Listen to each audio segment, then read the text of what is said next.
Hello hello नमस्ते नमस्ते नमस्ते गाइस, हेर्नुहोस् है, यो चाहिँ साउदी अरेबियाको एग्रिकल्चर हेर्नुहोस् है। यहाँ चाहिँ गोलमेडा हेर्नुहोस् है, प्रत्येक धागोहरू चाहिँ टन्नै झुनिएको छ।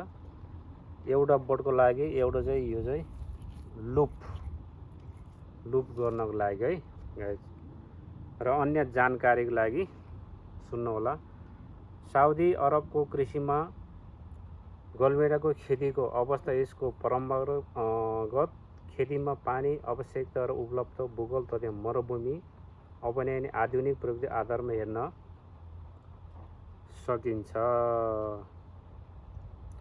साउदी अरबमा खेतीका लागि पानीको आवश्यकता पर्ने भएकोले यसको खेती गैर कानुनी मानिन्छ। त्यसैले गर्दा गोलमेडा जस्ता बालीको खेतीमा पानीको प्रयोग गरी महत्त्वपूर्ण हुन्छ। ल गाइस, हेर्नुहोस् है, यो भिडियो मन परे लाइक कमेन्ट गर्न सक्नुहुन्छ।